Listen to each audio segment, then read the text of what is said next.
कहानी वहीं सुखद मोड़ पर खत्म हो गई। लेकिन सत्य कुछ और ही है। युद्ध के 36 साल बाद एक ऐसी घटना घटी जिसने पांचों पांडवों को अपना राजपाट, धन दौलत सब कुछ छोड़कर हिमालय की बर्फ में गलने के लिए मजबूर कर दिया। आखिर वो क्या था जिसने दुनिया के सबसे शक्तिशाली योद्धाओं को सन्यासी बना दिया?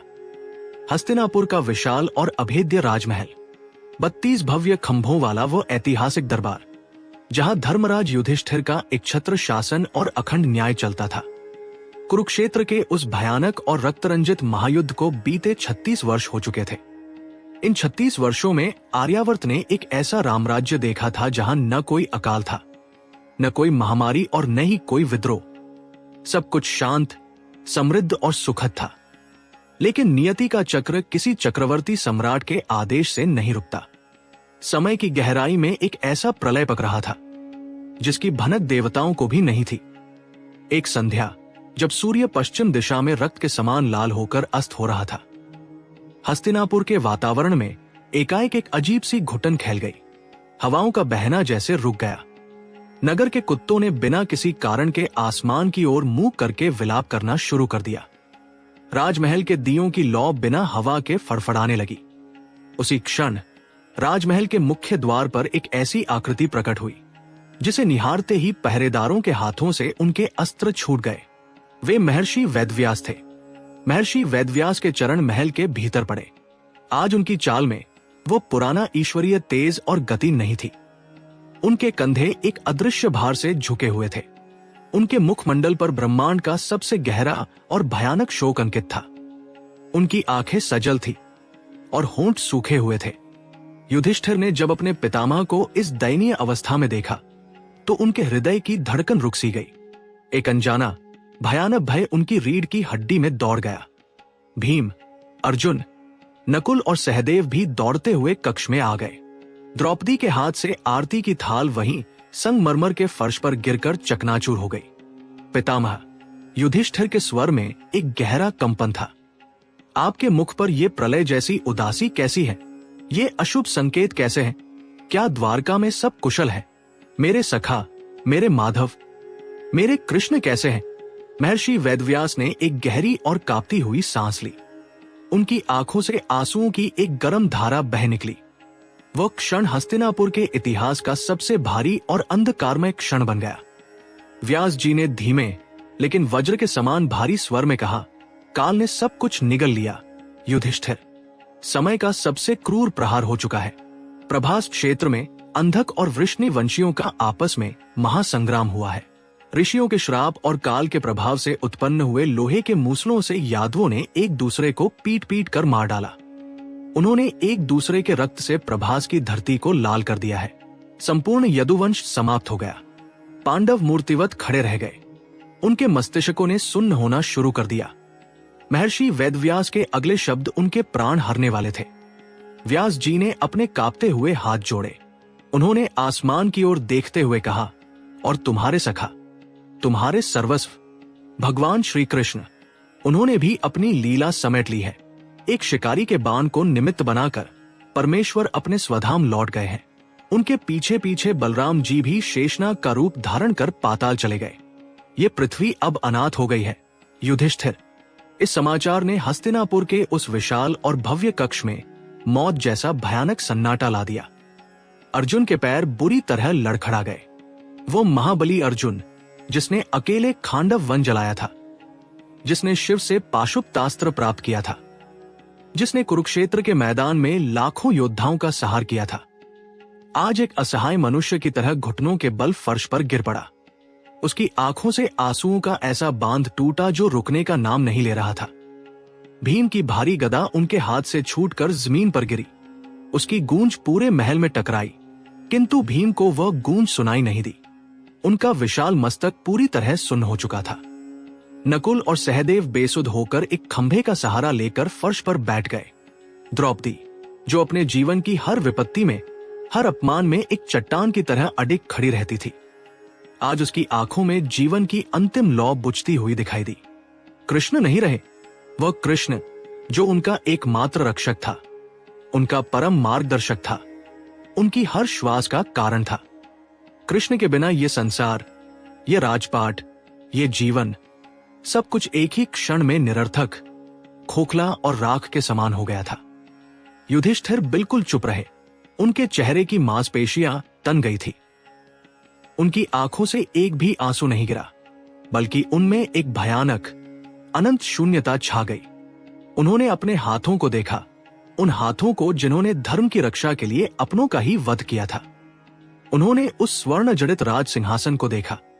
उस सिंहासन पर बैठना अब उन्हें दुनिया का सबसे बड़ा पाप प्रतीत हो रहा था। हवा का जो झोंका अभी महल में आया था, उसमें एक अजीब सी सड़ांध थी। ये कलयुग की आहट थी। श्री कृष्ण के पृथ्वी छोड़ते ही कलयुग ने अपने काले पंख फैलाकर पृथ्वी पर अपना आधिपत्य जमा लिया था। अब इस धरती पर धर्म, सत्य और पवित्रता के लिए कोई स्थान नहीं बचा था।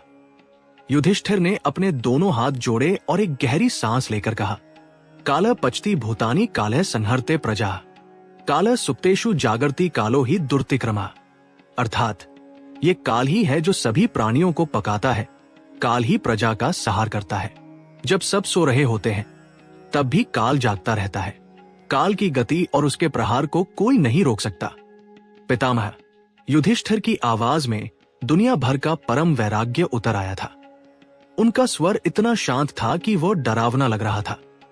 कृष्ण के बिना अब इस संसार में हमारा कोई कार्य शेष नहीं है। ये राजपाट, ये असीमित सुख, ये भव्य हस्तिनापुर अब हमें एक जलते हुए श्मशान के समान प्रतीत हो रहे हैं। समय आ गया है कि हम सब कुछ त्याग कर महाप्रस्थान करें। अर्जुन ने शून्य में देखते हुए धीमे से अपना सिर हिलाया। महाबली भीम ने कोई विरोध नहीं किया। पांचाली ने अपनी आंखें मूंद कर इस कठोर निर्णय को अपनी आत्मा से स्वीकार कर लिया। निर्णय क्षण भर में हो गया। जिस विशाल साम्राज्य को पाने के लिए 18 दिन तक कुरुक्षेत्र की मिट्टी में अपनों का ही खून बहाया गया था, उसे त्यागने में पांडवों ने 18 पल भी नहीं लगाए। शीघ्र ही राजगुरु कृपाचार्य को दरबार में बुलाया गया। युधिष्ठिर ने आदेश दिया, बिना किसी राजसी उत्सव के अर्जुन के पौत्र और वीर अभिमन्यु के पुत्र बालक परीक्षित को हस्तिनापुर के राज सिंहासन पर बैठाया गया। युधिष्ठिर आगे बढ़े। उन्होंने अपने हाथों से अपने सिर का वो भारी स्वर्ण मुकुट उतारा, जिसके लिए कभी दुर्योधन ने सुई की नोक के बराबर भी जमीन देने से मना कर दिया था। उस मुकुट को उन्होंने बिना किसी मोह, बिना किसी हिचकिचाहट के बालक परीक्षित के शीश पर रख दिया। हस्तिनापुर की सुरक्षा का संपूर्ण भार कृपाचार्य और युयुत्सु को सौंप दिया गया। मथुरा का राज्य यादवों के एकमात्र बचे हुए वंशज वज्रनाभ को दे दिया गया। संपूर्ण पृथ्वी का साम्राज्य, खजाने, सेना और सत्ता एक ही दिन में दान कर दी गई। महल के भीतरी कक्ष में अब पांचों भाई और द्रौपदी खड़े थे। ये उनके जीवन का सबसे बड़ा, सबसे कठोर और अंतिम परिवर्तन था। उनके शरीरों से रेशमी वस्त्र, जिन पर सोने और चांदी के बहुमूल्य तार जड़े थे, एक एक करके उतार दिए गए। युधिष्ठिर ने सबसे पहले वल्कल यानी पेड़ों की खुरदरी और कठोर छाल धारण की। उसके उपरांत भीम ने अपने विशाल शरीर पर सन्यासियों के वे कठोर वस्त्र लपेटे। अर्जुन, नकुल और सहदेव ने भी वही किया। द्रौपदी, जो कभी इस आर्यावर्त की सबसे सुंदर, सबसे प्रभावशाली और शक्तिशाली साम्राज्ञी थी, उसने अपने सारे राजसी आभूषण अपने हाथों से नोचकर फेंक दिए। गले का भारी स्वर्ण हार, कानों के हीरे जड़े कुंडल, हाथों के कंगन संगमरमर के फर्श पर निर्जीव वस्तुओं की भांति बिखरे पड़े थे। उसने भी एक साधारण, कठोर वल्कल वस्त्र अपने शरीर पर धारण कर लिया। अब उनके शरीर पर कोई राजसी चिन्ह नहीं था। वे अब चक्रवर्ती सम्राट नहीं, बल्कि अपनी अंतिम और अनंत यात्रा पर निकले हुए सन्यासी थे। हस्तिनापुर के महल का मुख्य और सबसे विशाल सिंहद्वार भारी आवाज के साथ खुला। सामने लाखों की संख्या में हस्तिनापुर की प्रजा खड़ी थी। हर आंख से आंसुओं की धार बह रही थी। पूरा नगर छाती पीट पीट कर विलाप कर रहा था।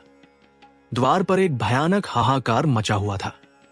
रुक जाइए महाराज, हमें अनाथ मत कीजिए। लोगों की दर्दनाक चीखें आसमान चीर रही थी। महल की चौड़ी सफेद पत्थर की सीढ़ियों से 6 आकृतियां धीरे धीरे नीचे उतरने लगी। सबसे आगे धर्मराज युधिष्ठिर, उनके ठीक पीछे महाबली भीम, उनके पीछे सर्वश्रेष्ठ धनुर्धर अर्जुन, फिर नकुल, सहदेव और सबसे अंत में महारानी द्रौपदी। उनका सिर झुका हुआ था। लेकिन उनके कदमों में एक अजीब सी अलौकिक दृढ़ता थी। कोई लड़खड़ाहट नहीं थी। कोई भी पीछे मुड़कर अपने उस महल को नहीं देख रहा था जहां उन्होंने जीवन के सबसे बड़े सुख भोगे थे। आसमान में काले घने बादल घिराए थे। बादलों की तेज गड़गड़ाहट और ठंडी बर्फीली हवाएं महल की विशाल दीवारों से बार बार टकरा रही थी। यह वह दृश्य था जो युगों युगों तक मानव जाति को याद दिलाने वाला था कि सत्ता, शक्ति, विजय और साम्राज्य अंततः केवल राख है। दुनिया के सबसे बड़े विजेता, जिन्होंने अजय, भीष्म, द्रोण और कर्ण को धूल चटाई थी, आज अपनी ही जीत को ब्रह्मांड का सबसे बड़ा शून्य मान चुके थे। उनके वल्कल वस्त्र तेज हवा में उड़ रहे थे। उनके चेहरों पर न कोई शोक था, न कोई खुशी। वहां केवल एक परम अभेद्य शांति थी। पूरे वातावरण में एक उदास लेकिन तीव्र ऊर्जा गूंज रही थी, जो सीधे देखने वालों की आत्मा को बेध रही थी। कदम दर कदम वे सीढ़ियां उतरते गए। वे नगर के बीच से गुजरे। रोती हुई प्रजा उनके पीछे भाग रही थी, लेकिन पांडवों ने किसी की ओर आंख उठाकर नहीं देखा। वे एक सीधी रेखा में उत्तर दिशा की ओर चलते चले गए। पांडव हस्तिनापुर की सीमाओं से बाहर निकल गए थे। उनके पीछे शहर का कोलाहल धुंधला हो गया था। किसी का भी ध्यान उस तरफ नहीं गया कि जब पांडव नगर के द्वार से बाहर निकले तो उनके ठीक पीछे पीछे एक रहस्यमयी आकृति भी चुपचाप चलने लगी थी। वह कोई इंसान नहीं, बल्कि एक कुत्ता था। वो कुत्ता कौन था, और वह इन महान योद्धाओं की इस भयंकर और जानलेवा यात्रा में उनके पीछे क्यों लग गया था? कृपया मेरी मेहनत के लिए एक लाइक जरूर करें। कमेंट में जय श्री कृष्ण लिखना मत भूलना और चैनल को सब्सक्राइब भी कर लीजिए। हस्तिनापुर की सीमाएं पीछे छूटते ही उन 6 सन्यासियों के कदमों की लय पूरी तरह बदल गई। राजपथ की मिट्टी अब कंटीले रास्तों और पगडंडियों में तब्दील हो चुकी थी। पीछे हस्तिनापुर का हाहाकार हवा में घुलकर शांत हो चुका था। चेहरों पर न छोड़ी हुई सत्ता का पछतावा था, न मृत्यु तुल्य मार्ग का भय। वे पूर्व दिशा की ओर बढ़ चले। अनेक देशों, नदियों और पर्वतों को पार करते हुए वे उन राज्यों से गुजरे जिन पर कभी उन्होंने एक छत्र राज स्थापित किया था। आज उन जमीनों पर उनके पैर अनजान राहगीर की तरह पड़ रहे थे। न कोई उन्हें पहचान रहा था, न वे परिचय दे रहे थे। उनकी पहचान केवल उनका वैराग्य था। पूर्व दिशा के अंतिम छोर से वे दक्षिण की ओर मुड़ गए। दक्षिण में चलते हुए वे उस विशाल खारे समुद्र के तट पर आ पहुंचे। यहीं एक घटना घटी जिसने अर्जुन का अंतिम मोह तोड़ दिया। साक्षात अग्निदेव ज्वाला के रूप में मार्ग रोके खड़े मिले। उन्होंने अर्जुन को स्मरण कराया कि खांडव वन जलाने के लिए वरुण देव से प्राप्त गांडीव धनुष और अक्षय तरकश का कार्य अब पूर्ण हो चुका है। कृष्ण के बिना उस अस्त्र को धारण करना प्रकृति के नियम के विरुद्ध था। अर्जुन, जो जीवन भर गांडीव को अपनी आत्मा से भी अधिक प्रेम करते थे, उन्होंने बिना एक भी शब्द कहे अपने उस अजय धनुष और तरकशों को गहरे समुद्र की लहरों में प्रवाहित कर दिया। एक महान योद्धा का सबसे बड़ा अहंकार उसी खारे जल में हमेशा के लिए डूब गया। दक्षिण से उन्होंने दिशा पश्चिम की ओर मोड़ ली। पश्चिम का मार्ग उस भूमि की ओर था जहां कभी समृद्ध नगरी द्वारका बसा करती थी। तट पर पहुंचने पर सामने केवल एक उफनता समुद्र था। श्री कृष्ण की द्वारका अब पूरी तरह जलमग्न हो चुकी थी। समुद्र की गहराई में डूब चुके उन स्वर्ण महलों को देखकर पांचाली की आंखें भर आई। भीम की मुट्ठियां कस गई, लेकिन धर्मराज युधिष्ठिर के कदम एक पल के लिए भी नहीं रुके। उन्होंने दृष्टि उस डूबे हुए शहर से हटा ली और अपना मुख उत्तर दिशा की ओर कर लिया। उत्तर, जहां देवताओं का वास था, जहां स्वर्ग का अंतिम मार्ग था, जहां हिमालय की अभेद्य श्वेत और बर्फीली चोटियां उनका इंतजार कर रही थी। जैसे ही उन्होंने उत्तर दिशा की ओर प्रस्थान किया, एक बेहद साधारण और मौन घटना घटी। कहीं से एक आवारा कुत्ता उनके पीछे पीछे चलने लगा। शास्त्रों में कहा गया है, धर्मेव हतो हंति धर्मो रक्षति रक्षिता, तस्मात् धर्मो न हंतव्यो मा नो धर्मो हतोवधीत। अर्थात जो मनुष्य धर्म का नाश करता है, धर्म उसका नाश कर देता है, और जो मनुष्य धर्म की रक्षा करता है, धर्म उसकी रक्षा करता है। वो कुत्ता कोई साधारण जीव नहीं, बल्कि उसी रक्षक धर्म का एक मूक और रहस्यमय स्वरूप था। उसका रंग मटमैला था, शरीर पर कोई ईश्वरीय तेज नहीं था, और उसकी चाल में भी एक सामान्य थकावट थी। वह सबसे अंत में चल रही द्रौपदी के पीछे कुछ हाथ की दूरी पर चल रहा था। युधिष्ठिर ने उस कुत्ते को देखा, भीम ने भी उसे घूर कर देखा। अर्जुन का हाथ आदतन अपनी कमर पर गया, जहां कभी तलवार हुआ करती थी, किंतु अब वहां केवल वल्कल वस्त्र की गांठ थी। किसी ने भी उस कुत्ते को वहां से भगाने का प्रयास नहीं किया, किसी ने उस पर पत्थर नहीं उठाया। वो कुत्ता उनकी इस कठोर तपस्या का एक अदृश्य हिस्सा बन गया। वे जहां रुकते वह भी रुक जाता, वे चलते वह भी उनके कदमों के निशान पर अपने पंजे रखता हुआ आगे बढ़ चलता। धीरे धीरे धरती का स्वरूप बदलने लगा। हरे भरे जंगल और समतल मैदान पीछे छूट गए। हवाओं में एक चुभने वाली ठंडक घुलने लगी। उनके पैरों के नीचे की जमीन अब कठोर, ठंडी और प्राणलेवा बर्फ में बदलने लगी। उन्होंने हिमालय की दुर्गम सीमाओं में प्रवेश कर लिया था। ये सुमेरु पर्वत की वह परम चढ़ाई थी जिसे जीवित शरीर के साथ पार करना किसी भी साधारण मनुष्य के लिए पूर्णतः असंभव था। आसमान में काले और भयानक बादल हर समय मंडराने लगे। सूर्य के प्रकाश ने जैसे इस दिशा में आना ही छोड़ दिया था। चारों ओर केवल एक अंधकारमयी सफेदी थी जो आंखों की रोशनी को अंधा कर रही थी। उन सन्यासियों के पास न तो शरीर को ढकने के लिए पर्याप्त रेशमी वस्त्र थे, न ही पैरों की रक्षा के लिए कोई पादुकाएं। पेड़ों की छाल से बने वे वल्कल वस्त्र उस प्राणघातक बर्फ में जमकर सूखी लकड़ी की तरह कठोर हो गए थे। वे हर कदम के साथ उनकी त्वचा को गहराई से चीर रहे थे। उनके पास भोजन का कोई प्रबंध नहीं था। शुरुआत में उन्होंने बर्फ के नीचे दबे कुछ कंदमूल खाकर भूख मिटाई, लेकिन जैसे जैसे ऊंचाई बढ़ती गई वो वनस्पति भी पूरी तरह समाप्त हो गई। वे केवल जमी हुई बर्फ का पानी पीकर आगे बढ़ रहे थे। हवा की गति इतनी तीव्र और हिंसक थी मानो अदृश्य राक्षस उन्हें अपनी पूरी शक्ति से पीछे की ओर धकेल रहे हों। अब उनका प्रत्येक कदम एक भयंकर युद्ध बन चुका था। ऊंचाई बढ़ने के साथ साथ हवा में सांस लेने की क्षमता कम होती जा रही थी। महाबली भीम, जिनके सीने की चौड़ाई देखकर शत्रु युद्ध भूमि में थरथर कांपते थे, आज उनकी छाती सांस खींचने के लिए एक लोहार की धौंकनी की तरह हाँफ रही थी। अर्जुन, जो बिना पलक झपकाए लगातार कई दिनों तक युद्ध लड़ सकते थे, आज उनकी अचूक दृष्टि बर्फ की उस सफेद और क्रूर चमक से धुंधली पड़ने लगी थी। नकुल और सहदेव, जो अपनी फुर्ती और गति के लिए पूरे आर्यावर्त में जाने जाते थे, आज उनके पैर बर्फ में धंसकर पत्थर की तरह सुन्न हो चुके थे। पांचाली का सुकोमल शरीर, जो राजमहलों के रेशमी गद्दों का अभ्यस्त था, आज इस कठोर बर्फ की सीधी मार से नीला पड़ने लगा था। लेकिन इन सब के बीच सबसे अधिक विस्मयकारी था वो मटमैला कुत्ता। वो भी उस भयानक और हड्डियां जमा देने वाली ठंड में बिना कोई आवाज किए, बिना एक बार भी भौंके उनके पीछे पीछे चल रहा था। उसके पंजों की खाल छिल चुकी थी और उनमें से रक्त रिसने लगा था, जो सफेद बर्फ पर लाल निशान छोड़ रहा था। परंतु उस जानवर ने एक बार भी पीछे मुड़कर नीचे की सुरक्षित दुनिया को नहीं देखा। वह बस युधिष्ठिर की पीठ की ओर देखता और अपने प्राणों को समेटकर आगे बढ़ता रहता।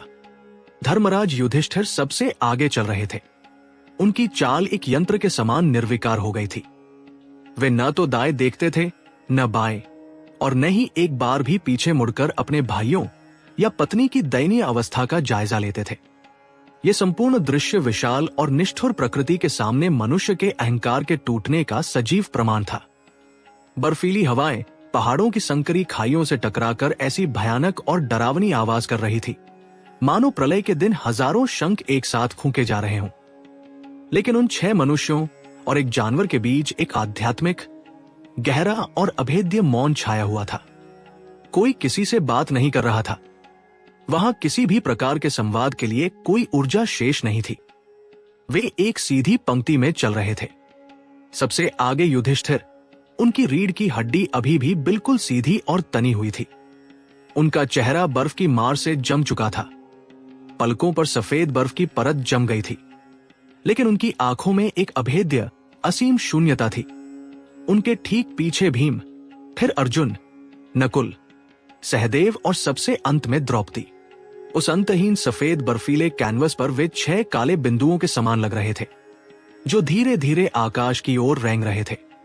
ये एक ऐसी परम शांति थी जिसमें शरीर नहीं, बल्कि आत्माएं बात कर रही थी। हर कोई अपने जीवन के कर्मों, अपने पापों, अपने पुण्य और कुरुक्षेत्र के उस भयंकर रक्तपात का मौन चिंतन कर रहा था। उस मौन में उन्हें उन योद्धाओं की चीखें सुनाई दे रही थी जो उनके अस्त्रों से मारे गए थे। भीष्म का वो तीरों का बिस्तर, द्रोण का कटा हुआ सिर, कर्ण का खसा हुआ रथ, सब कुछ उनके मानस पटल पर उभर रहा था और बर्फ की तरह गलकर नष्ट हो रहा था। यह वह स्थान था जहां कोई रिश्ता, कोई प्रेम, कोई शत्रुता,